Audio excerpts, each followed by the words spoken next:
Like, I Mhm. love helping agents win, but if you ask me for credit on every deal, I think you can't sell, right? You have to get trust from people. And right now, they don't trust you because there's so much of a difference between what they're paying and what this says. And I said, so the way that I would overcome that is I would show them all of the quotes from the other people that you got that it started because we had two of them that were within a couple $1,000 of what they were paying, all the way down to the one that was like about half price. With the Insurtech, some of them fall into the trap of, oh, the shortest application wins, or, oh, if we just cut humans out of this and make it bind or decline, people will love this. And it ends up inevitably being a frustration, especially for agents that really know their insureds well, they know policies well. And the things that our industry accuses other people of doing to us is the exact same behavior we use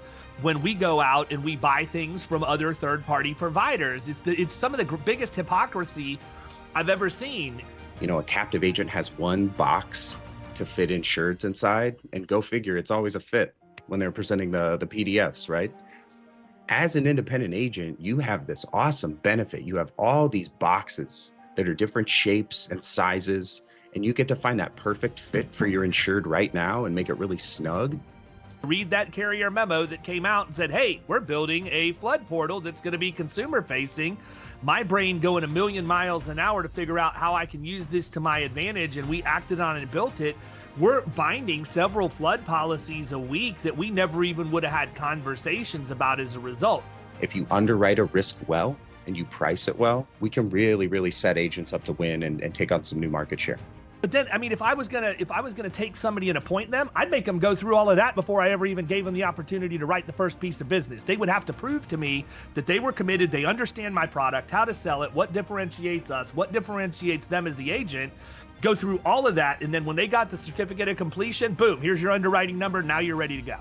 After you do about 2 or 3 submissions and you send it to underwriting and you say, hey, look, not only do we have quality control, here's the finished product and here's how we got there. You're welcome to go through the course yourself if you want to see how we're helping them build this, but we want you to see what we're doing, not just to tell you what we're doing, because that's what everybody else does. Everybody tells you they have quality control until you find out they don't. What's up, everybody? Welcome to the Power Producers Podcast, where we are refining and redefining the sales game, and we are on number 3 of a 3 recording batch day for us here, and I am absolutely energized because I got a little toy for Christmas called a Cumulus. Brennan, I don't know if you know what these things are or not, but literally it is a cold brew coffee machine that will make nitro, cold espresso, or cold brew. It only makes cold coffee drinks, and oh my goodness, I can drink one at 9:30 in the morning, and at 9 o'clock at night, you're still going to peel me off the ceiling. I can't believe how much caffeine is in these things. Like, you think, when you go to Starbucks, but this is like completely next level. So I am not even remotely fading at this point, but it's funny because my guest is Brennen Grone, who's the executive vice president of sales for Rainbow. And we're going to get into that in a second, but I got to close the loop on something because he and I were talking right before we got started, and he had noticed that I'm wearing this is my daily driver. I'm wearing a Rolex GMT, affectionately known as the Bruce Wayne. It's the black and gray bezel that's on the GMT platform. And we started talking about the watches, and I have over time become a little bit of a timepiece collector, and my crown jewel of my watch collection is my solid gold Rolex Submariner that's got the blue dial, the blue bezel, because it's Florida Risk Partners killing commercial colors, and that's why I love it so much. I set a goal for myself, I hit the goal, I got the watch. I do exactly what I tell you guys to do. But that's not always easy when you're married. And so we were talking about collection, so I told Brennan, I'm like, hey man, I'm going to tell you how I got by this. Let me share it with you. And then I started to tell the story. And I'm like, you know what? We need to record this because I have a feeling there's a lot of people listening. They probably are dealing with spouses at home and the same thing. So here's my hack to being able to collect nice watches if you like them. So my wife said, oh, you bought another watch. And I told her, I said, you're looking at this through the wrong lens. I said, you're viewing this as me making a purchase of a watch. I'm viewing this as making an asset transfer on our personal balance sheet from cash to something that's going to appreciate in value at a higher rate than my cash will. And that's honestly a reality, because if you work, if you know anything at all about the watch market, specifically the gray market, with Rolex having limited distribution, I could go get this watch at the MSRP at the authorized dealer, which is exactly where I get it from. I do not buy on the gray market. I have a relationship with the jewelry store, which I also would remind you, gentlemen out there, that you can let your wife know that the reason you get approved to get watches from ADs is because you have to have a history of buying jewelry for them, and you can show them all the things you've got, and that allowed you the opportunity to get one watch. But we went through this whole process, and I don't even remember where I was going, man, because my ADHD kicked in. Regardless, if you want to buy watches, it's an asset transfer, not an expense. Use that to your benefit, and you will be just It's a fine. good So, it's a I good was going to talk about the tactic. gray market, right? Yeah. So I could get this right now. I want to say the MSRP on a GMT, if you buy it from an authorized dealer, don't quote me, is like $10,500. If I wanted to sell this on the gray market, I could get $18,000 for Yeah. it right now. So why wouldn't I go in and get something that, if I needed to convert it to cash, is in high demand, relatively easy to move, and I could flip it and make money? I don't want to flip it because I'm not a watch flipper. I can make more money doing what I do, but at the end of the day, it's nice to know that I have that. And somebody even told me a story. I don't know if this is credible or not, but they told me that the Navy SEALs are given Submariners, the Rolex Submariners, not necessarily because they need a nice watch to tell time, but they know that that watch can be converted to cash relatively easily Yeah. anywhere in the world. So if they get separated from their group and they need money, they can go off that watch, make some money, and be able to get back to wherever they need to be as a result. So, not that I'm planning on being a Navy SEAL anytime soon, but if I ever need money, I have an ability to convert it, and we'll leave it at that. So And anyhow, you look good wearing it too. That's thank a you. good one. So Thank you. and how I got away. I'm Oh, wearing there you go. Tommy's watch right now. This is the one I bought for my 5-year-old when he turns 18. Nice. Um, Okay. Well, and we had so another that's boy over the summer, and I was telling my wife I need to get Georgie one now, and she's like, "Oh, we're not having a third boy, Brennan." I was like, "Wow, if we have a third boy, I can get another Rolex." well, it's funny. I actually that's part of the decision making process too. I have three boys. I wanted to be able to hand down a nice timepiece to each one of them, so that they could remember me by it, when I'm long gone. And so that was certainly a thought process behind it as well. But anyhow, enough about that, man. We can talk about Absolutely, all the brother. things you can buy with the money. Let's help you guys learn how to make some money. Brennan's with Rainbow and Insuretech. Not, I don't know, you guys, would you classify yourself as a startup at this point? I feel like you've been around for a little bit, but Yeah, maybe just I kind of give definitely everybody your classify us as a background and how startup. you got there, and let's just go into Rainbow however you want to do it. Absolutely, my friend.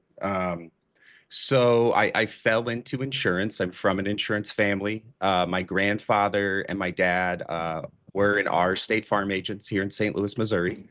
So I always said I wouldn't get into the industry, and here I am, 11 years in. But I owned an independent agency here in St. Louis for many years. That's actually how I came across you online. You helped me close my first middle market deal Oh, no kidding, man. from Tell me the afar. story. When we get going, tell me the story, but I keep will. going for now. Absolutely. And from there, there were a couple changes with the parent org of the IA that I was running. I was able to sell that, and was able to go work for an Insuretech that I had done business with for many years, which was a great way to learn the MGA space. I grew and learned a ton there. And now I'm about 100 days in at Rainbow, and I got to tell you, I'm having so much fun because I think we've really cracked the code of what an Insurtech needs to do to really help agents win. And I like to tell people, with the Insurtech, some of them fall into the trap of, oh, the shortest application wins, or, oh, if we just cut humans out of this and make it binder decline, people will love this. And it ends up inevitably being a frustration, especially for agents that really know their insureds well, they know policies well. And so I think we've really found that perfect balance here at Rainbow, where the technology platform, where agents are keying in risks, it's intuitive, it's very easy to use. However, we have an awesome underwriting team. They play in the background, and they really help me and my team get out and help agents win deals. So we play in the gray area well. I was in San Diego this week. I was traveling. I got to meet with a couple of agents. One of my great agents in NorCal got a big decline on like a nice, it was like an 80K BOP restaurant risk that we're working on. He called me and he said, Brennen, is there any way you guys could reconsider this? He gave me a couple of additional facts about the insured, a couple facts we didn't capture about the risk on paper. I went over, I talked to my VP of underwriting. We sent it up to Accelerant. And he called me last night, was like, hey, it just got approved. I bound it. So we went from a decline on paper to an 80K bind in like 2.5 days. And me and the team were on the road. Normally we're faster than that. So Okay, so I'm going to go ahead and I'm going to fill in the blanks for everybody listening to this right now because I know how producers think, and immediately you're thinking, oh, if I get a decline, all I have to do is call Brennen and he'll get it fixed. Guys, this isn't how it works on every single scenario. So let's use judgment if you're going to go down that road because not every single decline is one that's going to be overturned. And I would imagine in true. many cases, probably the majority of them were declined for a valid reason up front. That being said, it's refreshing to know that you have the ability for that unique risk. And I do think that the hard market right now presents a lot of those kinds of opportunities, honestly, not just from a it presents a lot of opportunity for conversations is what I would say. Even with our renewal book, one of our core carriers is taking pretty significant rate right now. And you would believe based on messaging that comes out and everything else that there's literally nothing that can be done about it. But when you actually pick up the phone and have the conversation, you find because one of the things in our agency that I don't do is I don't take a bunch of um, IRPM or IPRM. I Okay. use it Yeah. so little that I don't even know the acronym the right way, right? I don't use it because I feel like you only get so many silver bullets that you can use over the course of the year. So if the rate comes back and it's reasonable, I'm not going to push that rate all the way down because I want that percentage credit to be available should I need it in the future. So what we did was we started looking at our book and those accounts that were crystal clean that are still getting hit with like 25-30% rate increase. We've begun cherry picking and making the case, hey, we want to go ahead and put some credit on this. We've never used it in the past. This is the day we were saving it for. And because the hard market forced the rate up, we now have the conversation, but the logical conversation actually allows us to control pricing with our renewal book because we weren't just taking credit to take credit when we could have earlier. We're Yeah. selling on value, but saving the credit for the time when we need it, which to me is the inflection point when value no longer gets the deal done and price is going to become an issue. Well said. You can't credit everything down. Now, And if you come in and you ask for credit on every deal, you know, guys, your I picture will be always in the want to break room. Your picture will I be was on the break I room at always want to Raymond help Kramer. agents win. Like I love helping agents win, but if you ask me for credit on every deal, I think you can't sell, right? And I love working with agents that can sell. It's That fun. sounds like something I'd have said, man. I'm proud of you. Company guy Oh taking the man. hard line. But anyhow, talk a little bit about what Rainbow does, because I don't know that everybody knows. I know Yeah. just because of the number of producers that I talk to over the course of a normal week, who you guys are, what you're doing, and kind of where your specialties are. But for those who don't know, why don't you spend a couple minutes talking about that? Yeah, thanks, David. So we specialize in restaurant business, and we have a nice, diverse appetite within the restaurant space that has continually grown over time. We're beginning to add additional programs, but really our main focus, our bread and butter, is a restaurant.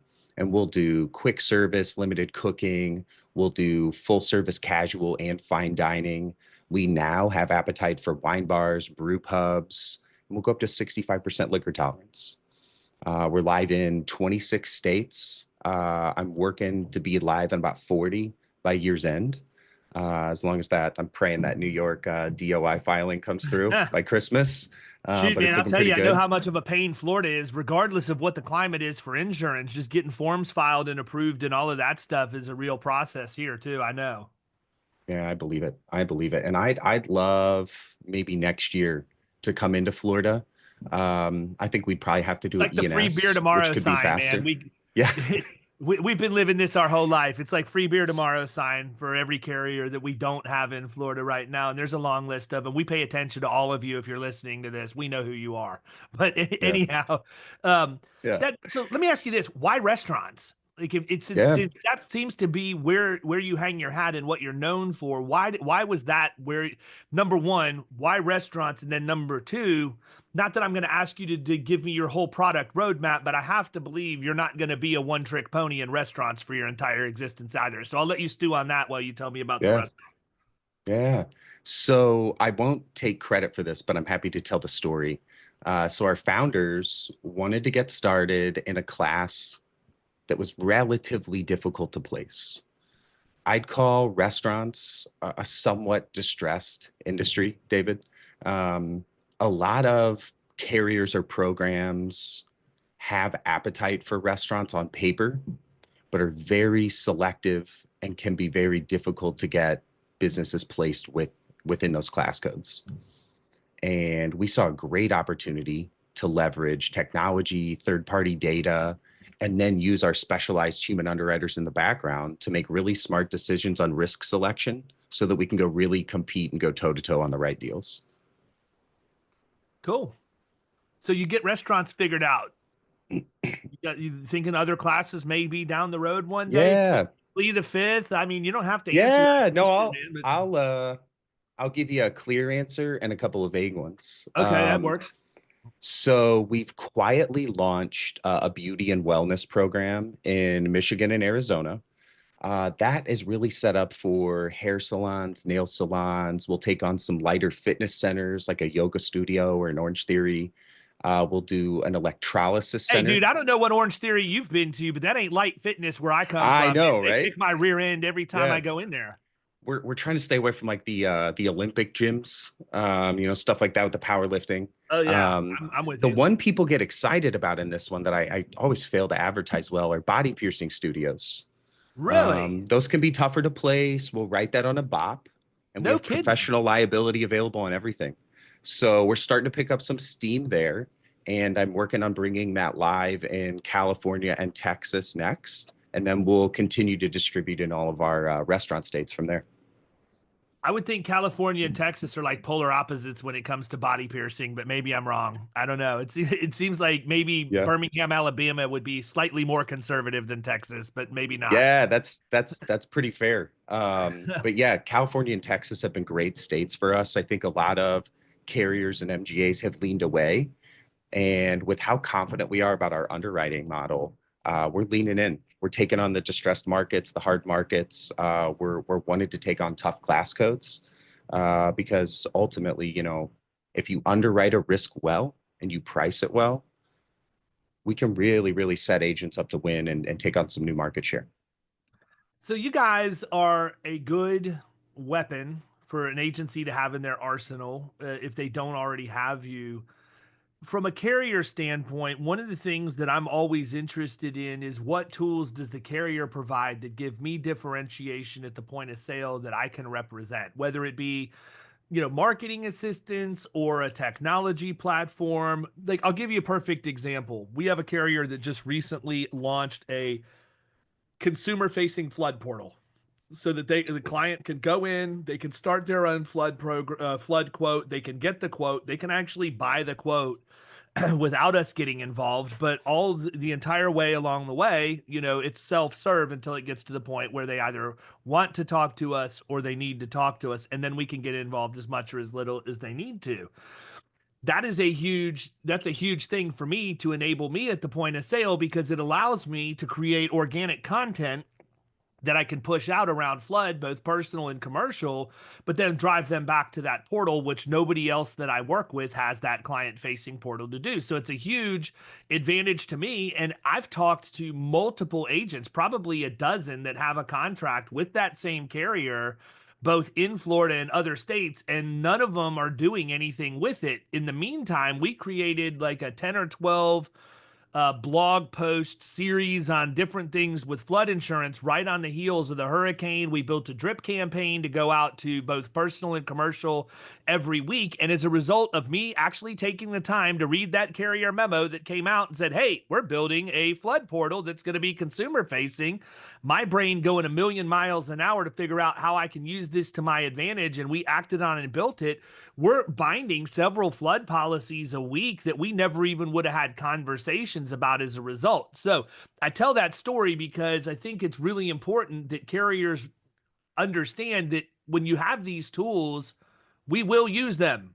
Not everybody's going to adopt them. So I think a lot of that has to do with the fact that we get so inundated with email and just crap coming into our inboxes that unless it's something that says, hey, you owe a bill to the carrier, or hey, we're paying you, it's just going to be a delete button. Very rarely does anybody read all of the newsletters that come out. I'm probably one of the exceptions to that rule. I read all of it because I've always said if the industry goes right, I'm going left. And by reading I hate to say it, something as elementary as reading my email correspondence from carriers is going left while everybody else is going right.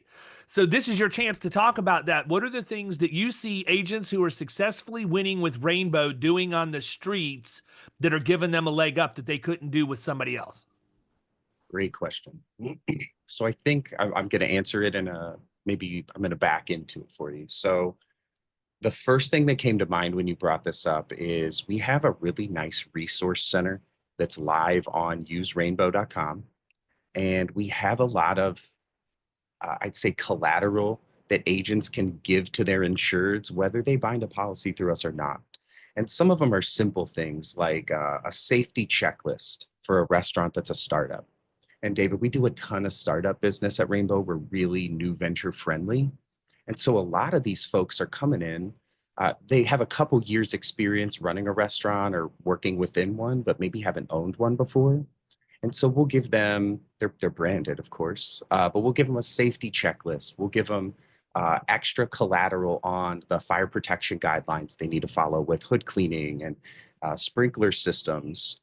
And I think that that's very valuable because a lot of times a carrier program will go as far to say, well, if you have sprinklers, here's a credit. We'll go that step further and say, here's some extra guidelines and some resources on where to go to get hood cleaning or vent cleaning, the frequency at which we think you should do it. And I think we're pretty accurate with that because we're just as averse to a fire as they are. So that's the first thing I think of. Now, the next thing I think of when you ask, what do we really do well to help agents go out and win deals? I think that we have some of the best underwriting in the back of house I've ever seen. But it's not just how great they are at understanding a risk. They're really, really fast. We typically can clear and answer a referral in less than 2 hours. And so I think back to when I was out here in St. Louis hunting deals. And if I could be out in the field, keying in an application on my iPad, grab some lunch at the restaurant after talking to the owner, and within 90 minutes, an hour, have that referral cleared back and say, oh, hey, by the way, here's your rate.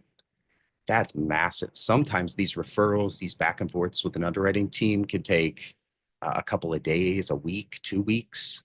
We can clear those in a couple of hours, typically. Now, it's not always going to be a yes, like you mentioned earlier. We like to decline if we do fast and early. But if the risk is a good fit and you know my appetite well, you're typically going to find a pretty favorable answer and price on the other side. And with that time to clear the referral, you can be out in the field hunting deals, working with us every day. Here's my next question. And I think it's probably one that you've encountered before, but Rainbow, never heard of these guys. I mean, what kind of insurance could this really be? I'm an agent going to present to a client. How much brand awareness do you have as a relatively new player in that space? And is that an obstacle that you find presents itself sometimes at the point of sale? And then how do you advise agents in overcoming the objection of, yeah, I've never heard of this company before. How do I know that they're even going to be able to pay a claim if I have it? I'm going to give you a great example, man. We deal with this stuff. We deal with this stuff all the time, and good grief, man. Yeah, so candidly, we do not face too much friction with brand awareness currently. I'd say at point of sale, David. Uh, I deal with it a lot. You know, I've stood up some teams after I've gotten here to help with top of funnel growth, appointing agents, and then working in a production sense with our appointed agency force to help them with distribution and grow submissions over time. And it really frees me up to go do a lot of business development. And I'll tell you on that external side, there's definitely some hurdles for me to overcome with some brand awareness. Brennan, you're new. Rainbow's been distributing policies now for 16 months. Do we need to give you more time to grow? And my answer is typically no. Now, of course, that's my job to say no, but we write on A- rated paper through Accelerant. We're growing over time pretty rapidly. Our loss ratio, David, is very low. It's below 30%. And because we've underwritten this book so well, we've continued to be able to expand our appetite. You know, we started with 30% liquor tolerance and we're up to 65% is a good example. We've also been able to add some interesting class codes to our appetite over time. I think the best part about this, and it takes me back to being an independent agent. And, you know, I came from a captive background, and especially in personal lines, customers can be brand sensitive. And it always gave me the opportunity to use this what I feel is like a cheesy analogy at this point after saying it so many hundred times. But, you know, a captive agent has one box to fit insureds inside, and go figure, it's always a fit when they're presenting the PDFs, right? As an independent agent, you have this awesome benefit. You have all these boxes that are different shapes and sizes, and you get to find that perfect fit for your insured right now and make it really snug. And we found at Rainbow that we're a really good snug fit for a really high percentage of the addressable restaurant market. That's good. I mean, I think it's funny, and to your point with the personal lines piece specifically, that's where I was headed with this. I mean, we in the industry, auto owners is a contract that a lot of people want. We all know who they are. I think they're a great carrier. They're one of my favorites that we have in here. We have a really good relationship with the team over there.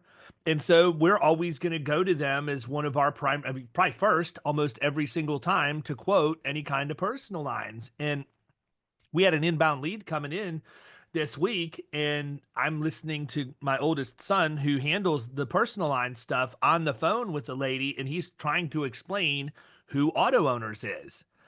And I'm like, you got to be kidding me. Like, and he's doing a good job of doing it, but I'm over here squawking, hey, tell him just to go on the interstate and look at the billboards, for crying out loud. Like, I mean, you want to know who they are, they're all over the place. But Yeah. it was a brand that people did not know who they were. And, you know, we also had that same issue over on, it's just an interesting dynamic. We had a similar issue on the commercial side where Kyle went into a plumbing account, and the auto was like almost $60,000 a year. And he went in, did what he needed to do. He went to multiple carriers, got options. And the one that he presented was like 27 grand. And look, I'm saying no chance. He's saying, what did I do wrong? The client's like, Yeah. there's no way this is right. And I said, you know, you have to get trust from people. And right now they don't trust you because there's so much of a difference between what they're paying and what this says. And I said, so the way that I would overcome that is I would show them all of the quotes from the other people that you got, that it started, because we had two of them that were within a couple $1,000 of what they were paying, all the way down to the one that was like about half price. The reality is, and you know this as good as anybody after being in the Insuretech world, sometimes when it hits and the algorithm likes everything about it, you're going to get the absolute best rate. And this particular carrier loves this class of business at this size with this limit, and they are not going to be beat at that limit. And I said, I don't know what else to tell you other than show her everything and say, I'm Yeah. recommending this, but if you would feel more comfortable to go up here and pay more, Yeah. you're welcome to do that. She goes, I've just never heard. I said, I understand, but you probably buy a lot of components for your plumbing company from companies that I'm not aware of. I just trust that you're a professional to do your job and you're going to use the best product when you come into my house, just like I would ask for the same courtesy. That's probably what I honestly would have said if I was at the Yeah, point of that's a sale. great talk track, by the way. I, I, That's I a great don't talk track. I don't ask my producers to be nearly as direct and quick on their feet because they would probably turn into Tommy Boy with the T-bone and the butcher and all of that. But at the end of the day, I think sometimes we just have to be able to overcome people's lack of brand awareness, lack of trust, and do it in a gracious way, but also in a very matter of fact way. I think too many times as salespeople, we get to a point where if somebody questions us, we're offended, right? Like, what do you mean? I've been doing this for 20 years. Of course I know the answer. I know what's best for you better than you know what's best for you. And I mean, that's how it comes across at the Sure. point of sale. Whereas a lot of times, if we would just soften that message and step back and say, you know what, I get it. You probably haven't heard of this company before because they weren't profitable in our market in the past and they pulled out for a while so they could come back in and they could offer better rates and be more aggressive, which is where we're at today. I don't know if it helps you or not, but I've got 5 other plumbing companies over the course of the last month that we were able to place with them. Very similar situation on the pricing.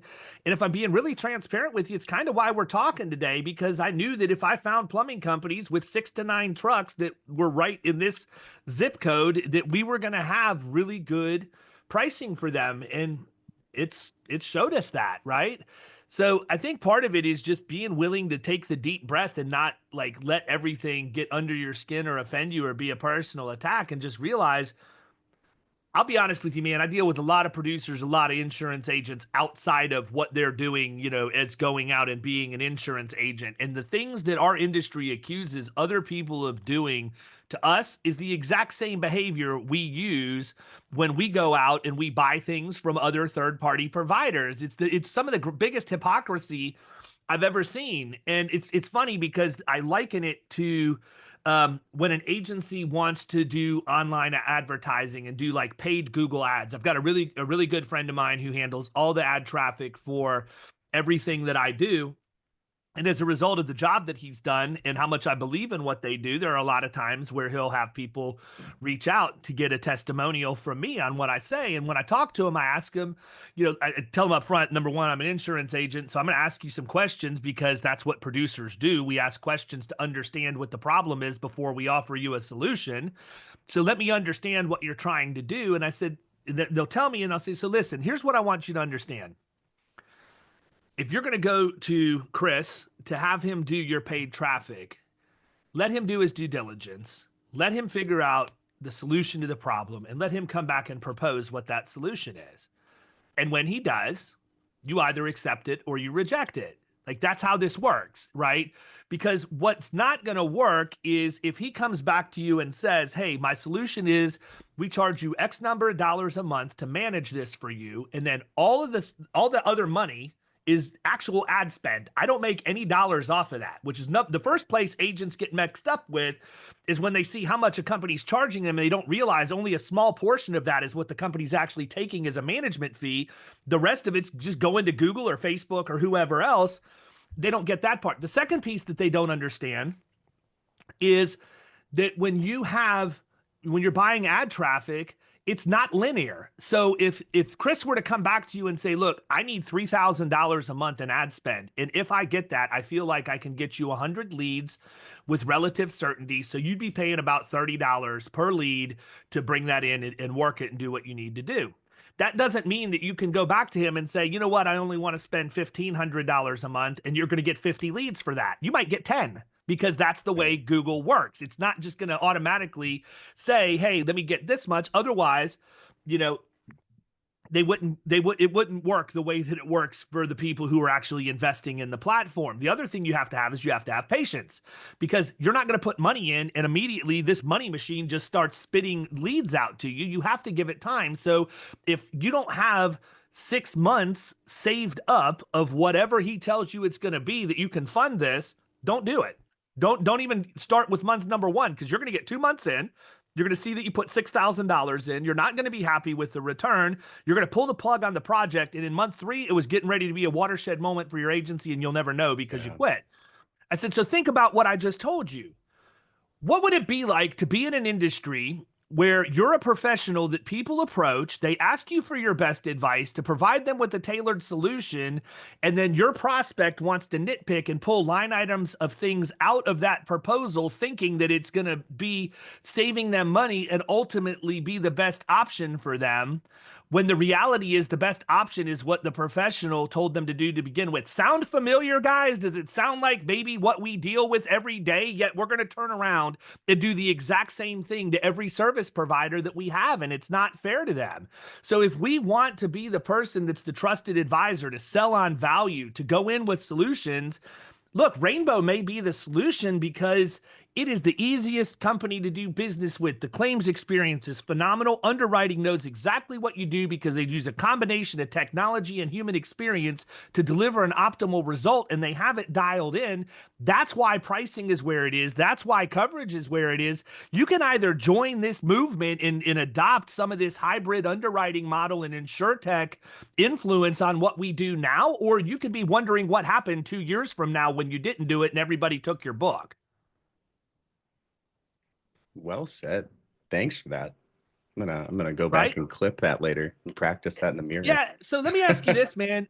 And I know, like, I'm asking you questions. If you've got it in the works, just plead the fifth, or not. If you do or don't have it, you can plead the fifth. But one of the things that I like about pro writers, okay, I'm going to use somebody that I use in the agency. You're not in Florida, so I know I'm not offending you because I can't use you. I don't write outside the 5 counties around Tampa. But pro writers, I absolutely love. And one of the reasons I love them is because of how easy it is for us to get, the vulnerability assessment, quotes, and coverage comparisons. And it's done through a series of questions that we actually took our link that they provide us, and we built an iframe on my website so we can drive traffic to it. And a client can read a blog post, click a button, and go and start a cyber quote, or they can go to my funnel on cybersecurity. They can watch the 13-minute webinar, and the information from the form they fill out to get access to that pushes into that. And by the time they're done watching the webinar, I've already got the quote, the coverage comparison, and the vulnerability assessment in my inbox. I love that about them because it's very easy for us to be able to initiate the process with content marketing and then drive people over to start that. Do you see, or do you have any plans where Rainbow possibly could live on an agency's website, landing page, whatever else, where they're using it maybe for a little bit more than lead generation, but lead generation on steroids, where you can get somebody who's a little higher intent, at least a rough idea? Because I think Cover Whale does a good job with this on the Insuretech side as well. They actually have an integration directly with our website, to where if a trucker goes in, they can get a bindable indication like almost immediately through the website. So I think that's an iteration that we're going to see happen more and more with Insuretech as they continue to expand and grow. And I'm just interested if you guys have anything that you view as like client-facing tools that can live on an agency's website to help drive demand that way. It's a great suggestion, and I think the pro writers example is one I haven't heard before that made me more comfortable and open to it than I have been in the past. In the past, I've struggled in launching tools like this because I found that insureds have a hard time classing their business properly. It was something that I've and I seen want to them be struggle clear with for at the work audience comp. too. I'm not, Yep. I'm not talking to clarify for the audience. I'm not talking about a quote bind issue product with Rainbow Sure. that lives on your website. I'm talking about the ability to drive opportunities that are a little bit Yeah. higher intent, of somebody who actually is shopping right now, wants a quote, and it's not just the kind of stuff that you get when you do have paid traffic, because you have to weigh the good with the bad when that stuff comes in. So I do want to be clear. You can't bind anything on my website. You can get, like with Cover Whale, for example, you could get a bindable indication, but you still have to talk to us to bind it. With Pro Writers, exact Nice. same thing. Okay. So it's not, this is Yeah. not something where you're just going to go, like we have special event insurance, wedding insurance, and a bunch That's of cool. other things, where drone insurance, where you can go, I have paid traffic that's going to drive you to the landing page. You can quote it, you can bind it, you can pay for it, have your policy issued. I never touch it. It's mailbox money for me, and it gets you into my CRM so that I can market to you for other things that we do at the agency. But it's never going to be a situation where on the core products that we offer, cyber, EPLI, all that stuff, where you're just going to go in Sure. self-select. We're going to hope for the best because I don't want that E&O exposure. I know, right? No, this is something I'm really open to, David. Candidly, we don't have it in the hopper right now. Um, it was a discussion we had. The big priority, the big tech build we're working on right now is we're enhancing our multi-location quoting and schedule policy process. Where right now, if an agent comes to use rainbow.com and wants to submit, say, a 15 location franchise risk, they're going to upload an SOV to my underwriting team. We're going to manually quote that for them, and we're going to get it back to them in as timely of a manner as we can. The goal by the middle or the end of Q2 is to have that in a fully self-service module within our platform. Are you familiar with Airtable? Mm-mm. It's kind of like it's like I was about to say electronic spreadsheet. It's almost like a web-based spreadsheet. Okay, like a Google And Sheet or something almost. yeah, it's a little more intuitive than a Google Sheet, but we're uh, effectively kind of replicating an SOV within our web quote platform Okay, gotcha. to give agents the ability to touch and feel that quote and that submission as it comes in, correct anything they may not have seen on the SOV. It's very intuitive. Our tech team's amazing. So it's really intuitive, but it's also going to allow us right now, we'll do a schedule on 6 locations and up. And it's going to allow us to go 2 locations and up on a scheduled policy, give insureds a little more flexibility, one renewal date, one policy number, a lot of things the insureds want. It also gives that agent that they're a night owl. They want to just quote the multi-location risk themselves at 3 a.m. Log in, quote it yourself. Underwriting will take a look at it first thing in the morning. So that's going to be a massive value add to our agency force. It's been a highly requested tool that we're excited to be building. But this is a really good idea for what's next, thinking about how we can help agents hunt better as they're out marketing, as they're doing web-based marketing. Even if you're driving around town, you're out in the field and, you don't have time to go back to the office to run a submission, you can have the insured go to your website through a QR code or some kind of link you give them and get that thing started right then and there. That's a great idea. Good feedback. So another thing that, I'm sure we interact on social, and I know you're both Facebook. You follow me pretty much. We're connected on almost every platform, I would Yeah. imagine at this point. So you've seen the avatar that I created. I would imagine of me with my voice clone that doesn't blink, stares you down incessantly while talking. But um, I'm interested because with tools like Synthesia, which is the soft, by the way, let me be clear. Any of these things that I'm talking about, people, I'm not getting paid to do that. So I'm just giving you the goods. I'm telling you what we use. If they get business from it, great. I don't benefit from it. So I just want to make sure you don't think I'm name dropping so that I can line my own pocket. That's not the case. So Synthesia is the platform that we use for that. And with that, it is really, really easy to create a learning management system or courses to go into a learning management system with it. So I'm wondering, as you continue to grow, do you have anything on your radar for educational tools to help producers become better at selling restaurant insurance and also by going in and talking about the risk management things and the preventative measures that these people can take in operating their restaurants to assist them at the point of sale? And I'm going to give you an example of how we're using this right now at Florida Yeah. Risk Partners every single day. If we go into an account, we'll go with plumbers. I know you people probably think if you listen to the podcast, I only write workers' compensation on plumbers because I use the same examples every time. I can assure you that's not the case. Regardless, I'm going to use it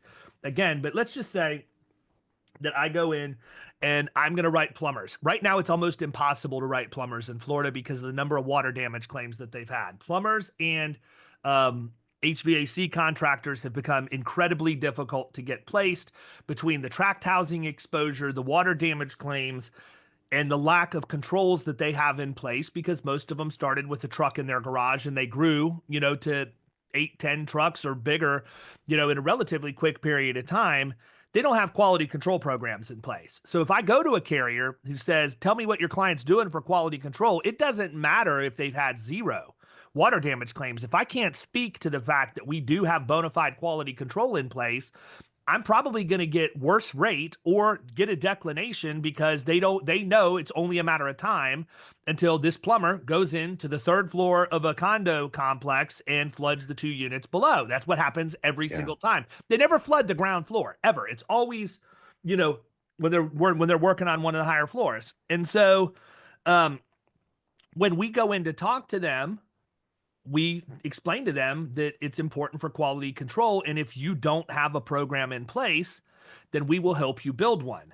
Well, I'm not going to go in and sit with somebody and build a quality control program. So we created a learning management course on building a quality control program for a plumbing operation.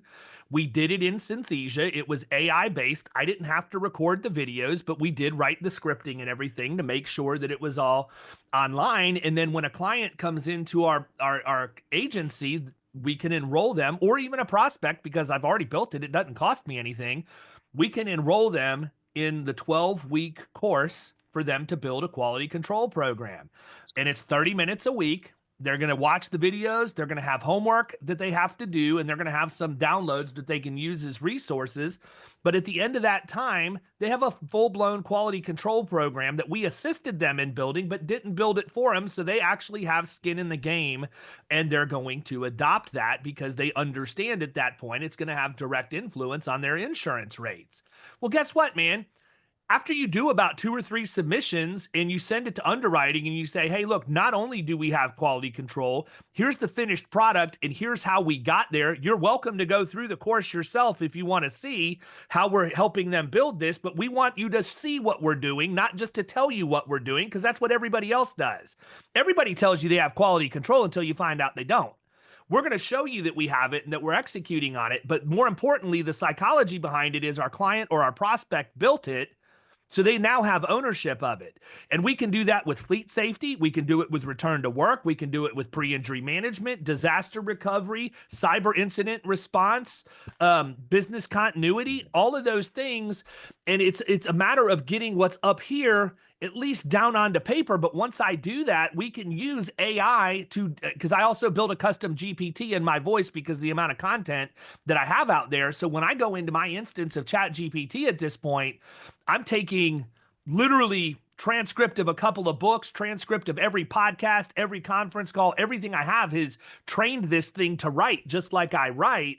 I can now take all of that stuff, put it in, and it's going to write it in my voice, in my cadence, and then we can upload that into Synthesia and turn that into a first-class learning management platform that not only educates our clients, gives them the tools they need, but from an accountability standpoint, we can also track and make sure that they're going through and using those things so that if the underwriter comes back and says, yeah, that's great, but how do I know? Well, because right here, here's the users that logged in, here's when they logged in, here's the lessons they took, and all of that stuff. So all of that to say, that's a huge example of something we're doing here, but I think that it's a big gap when you look at carriers and wholesalers that are out there. And what triggered this is I was hired to do a couple of sessions on prospecting and selling for Aon programs. And they've got a litany of programs that they do. And we did the first webinar, and there was like 400 people on this thing. And it was like they were just salivating because they didn't get this. They didn't know who I was. They don't listen to the podcast. They never read my blogs or anything else, but it told me, holy cow, man, if these people really want to impact how much revenue they're bringing in at the carrier level, MGA level, the Insuretechs or whatever else, they got to figure out a way to educate people better on how to differentiate themselves in the marketplace with general skills, but then also as product specific. And you could do that, create it one time, and then you could put people through it. You could, like, I don't know, man, like I'm sitting here giving you my platform if I was ever going to start a carrier, which I'm not. But then, I mean, if I was going to take somebody and appoint them, I'd make them go through all of that before I ever even gave them the opportunity to write the first piece of business. They would have to prove to me that they were committed. They understand my product, how to sell it, what differentiates us, what differentiates them as the agent, go through all of that. And then when they got the certificate of completion, boom, here's your underwriting number. Now you're ready to go. it's a really interesting idea, David. And if you saw me writing down, I have a little whiteboard on my desk. I was writing down some notes on synthesia. It's cool. I had a slightly different idea on this where, we have some blog content that I typically work on refreshing periodically. But what I really wanted to double down on here is doing additional training webinars and getting them set up where when producers and agents show up, they can start gaining CE credits as they come in.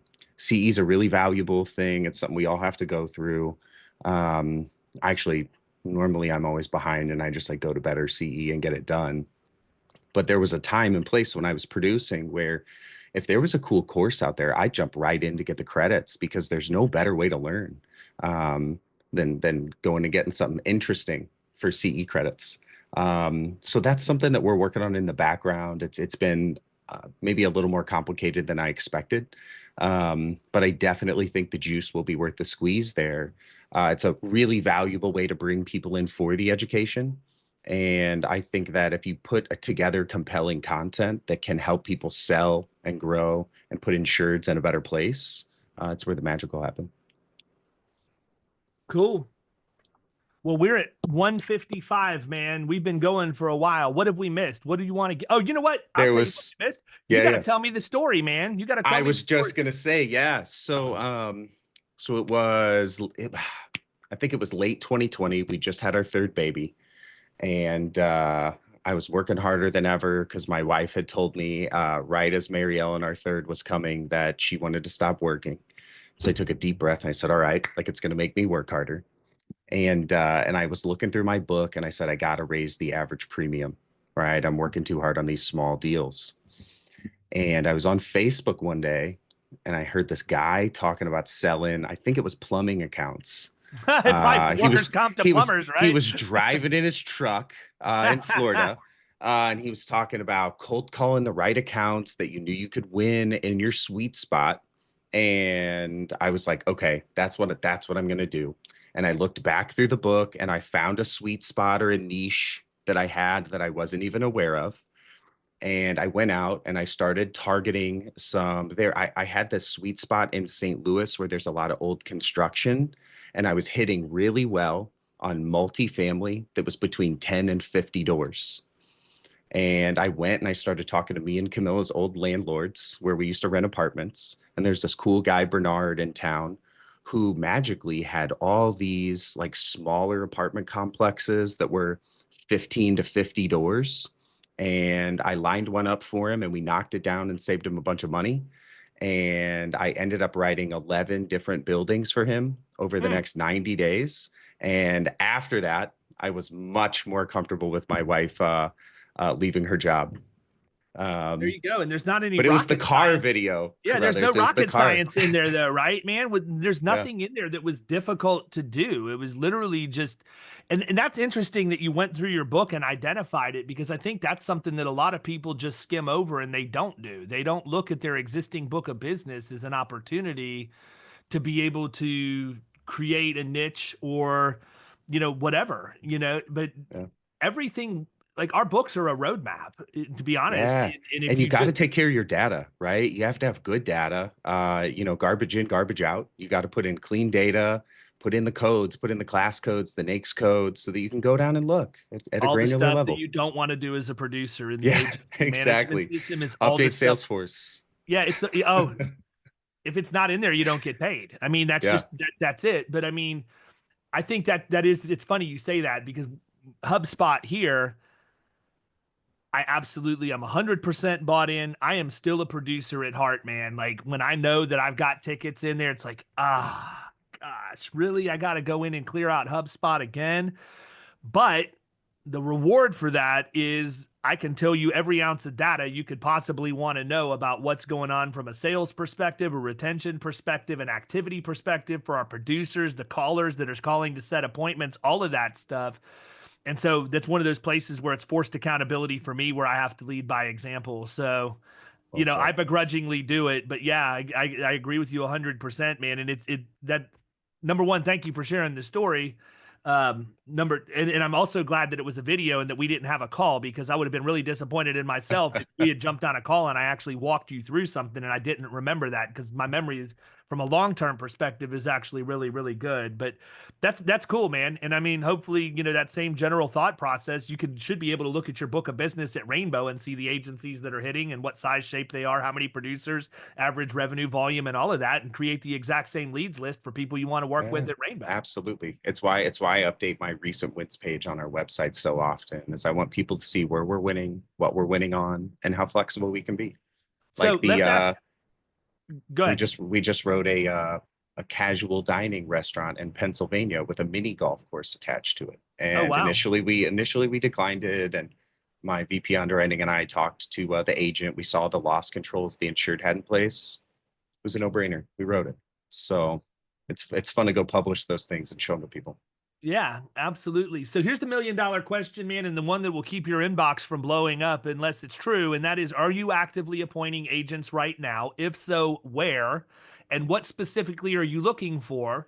And by the way, listen to what he says, because if you don't fit this, then don't bother the man. Okay? Yeah. Go ahead. Great question, David. So we are actively accepting appointments. We are live in 26 states. If you go to our website, userainbow.com, there's an availability section. It'll tell you exactly where we're live and where we're growing into. And I have a big green get appointed button on there. Don't be shy.